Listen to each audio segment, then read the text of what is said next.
பாஸ்கர் ஐயா பேசுனதுள்ள இன்றைக்கி ஆடிப்பூரம் ஆண்டாள் நாச்சியாருடைய திருநட்சத்திரமாக இருக்கிறதுனால அவர் ஆண்டாளுடைய வரலாறு ஒரு புத்தகத்தை ஐயா அவர்களுக்கு வழங்கி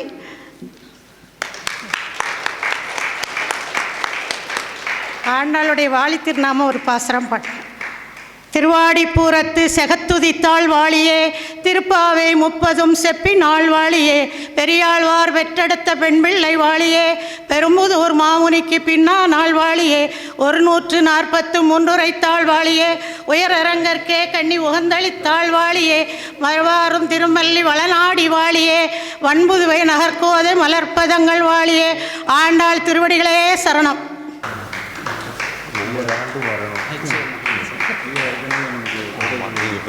நன்றி. நெல்லை சங்கீத சபாவில் கச்சேரிகள் நடக்கும், பரதநாட்டியம் நடக்கும், அதேபோல் சத்சங்கங்கள் நடக்கும். இப்படி தொடர்ந்து இந்த சபாவில் 80 வருடமாக ஒரு பாரம்பரியமாக இங்கே பல நிகழ்ச்சிகள் நடந்திருக்கு.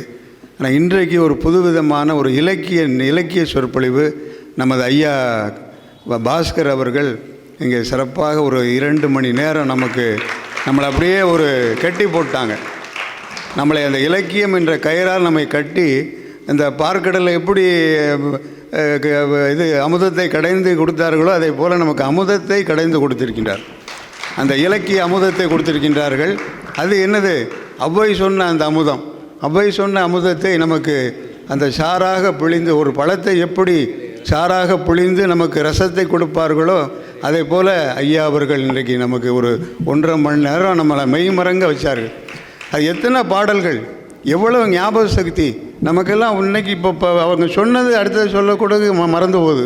இவ்வளவு பெரிய ஞாபக சக்தி, எவ்வளவு படித்திருப்பார்கள், எவ்வளவு ஒரு பண்பட்ட ஒரு மனிதர். ஒரு பெரிய கெமிக்கல் இன்ஜினியர் இவ்வளவு தூரம் பேசுவாங்க அந்த உலகத்திலே நம்ம பார்க்க முடியாது.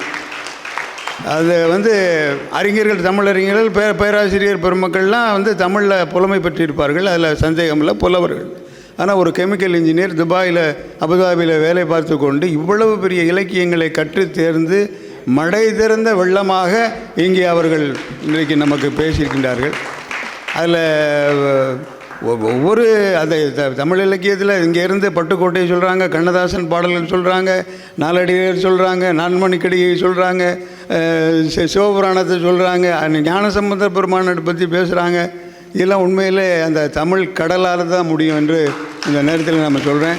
நெல்லைக்கண்ணன் அவர்களுக்கு அந்த தமிழ் கடல் என்ற பட்டம் உண்டு. அது ஐயாவுக்கும் பொருத்தமாக இங்கே வழங்கப்பட்டிருக்கின்றது. இன்றைக்கி அந்த குருமார்கள் இன்றைக்கி நம்ம கணேசப்பட்டர் ஐயா அவர்களுடைய எல்லாம் சேர்ந்து அங்கே பிள்ளையார்பட்டியிலேருந்து இன்றைக்கி ஐயாவுக்கு பட்டம் கொடுத்துருக்காங்க. அது நெல்லை சங்கீத சபாவுக்கு ஒரு பெரிய புண்ணியம். இங்கே வச்சு கிடைக்கணும்னு இருந்திருக்கு ஐயாவுக்கு. அது பெரிய எங்களுக்கு இப்போ சங்கீத சபாவுக்கு ஒரு பேர். ஆக இன்றைக்கி ஒரு பெரிய ஒரு மன நிறைவான ஒரு சொற்பொழிவு, இந்த இலக்கிய சொற்பொழிவு என்றும் தொடர வேண்டும். ஐயா அவர்களுக்கும் அவருடைய துணைவியார் அவர்களுக்கும் எங்களுடைய நெஞ்சார்ந்த நன்றி நெல்லை சங்கீத சபாவின் சார்பிலே. ஐயா எனக்கு நான் நேரில் இன்றைக்கி தான் சந்திக்கின்றேன். எங்களுடைய பொருணை இலக்கிய வட்டத்தில் நாங்கள் 40 ஆண்டுகளாக தொடர்ந்து என்னுடைய தந்தையார் ஆரம்பித்த பொருணை இலக்கிய வட்டம், ரசிமணி அவர்களுடைய எங்கள் கொள்ளு தாத்தா அவர்களுடைய வழியிலே வட்டத்தொட்டி அந்த அமைப்பை வழிவழுத்தி இந்த பொருணை இலக்கிய வட்டம் எங்களுடைய இல்லத்திலே ஒவ்வொரு ஞாயிறும் இடைவிடாமல் 40 ஆண்டுகள் நடத்தி கொண்டிருக்கின்றோம். ஒவ்வொரு ஆண்டு விழாக்களும் இங்கே சங்கீத சபாவில் நடக்கும். அப்போ ஐயா எனக்கு நிறைய வாட்ஸ்அப்பில் எல்லாம் அனுப்புவாங்க அந்த அமுத தமிழை, நான் எல்லாம் படிப்பேன். அப்போ நிறைய நாங்கள் பேசியிருக்கிறோம், ஃபோனில் கூட பேசியிருக்கோம். ஆனால் இன்றைக்கு தான் நேரில் சந்திக்கக்கூடிய ஒரு பாக்கியம். தொடர்ந்து இந்த நெல்லையோடு நீங்கள் எங்களோடு கலந்து மகிழ வேண்டும். எப்போல்லாம் நேரம் கிடைக்கும்போது நெல்லைக்கு வர வேண்டும். தென்காசி தான் பக்கம் தான், 1 மணி நேரம் தான்.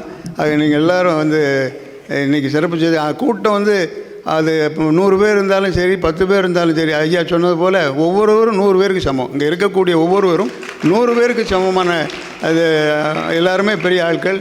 அதில் இந்த குழந்தைகள் இன்றைக்கி 3 குழந்தைகள் தென்காசிலேருந்து இன்றைக்கி ஆத்திச்சூடி சொன்னாங்க, கொன்றை சொன்னாங்க. அதெல்லாம் அந்த ஐயாவுக்கு ஒரு பெருமை, எங்களுக்கும் பெருமை என்று சொல்லி எங்களுக்கு வார்த்தைகளே இல்லை. ஐயாவை பாராட்டுவதற்கு வார்த்தைகள் இல்லை. எங்களுடைய நெஞ்சார்ந்த நன்றிகளை கூறிக்கொண்டு நமது நெல்லையப்பர் காந்திமதி அம்மனுடைய அருள் பரிபூர்ணமாக ஐயா அவர்களுக்கும் அவர்கள் குடும்பத்தாருக்கும் கிடைக்க வேண்டும் என்று சொல்லி வாழ்த்தி வாய்ப்புக்கு நன்றி கூறி விடைபெறுகின்றேன். நன்றி, வணக்கம்.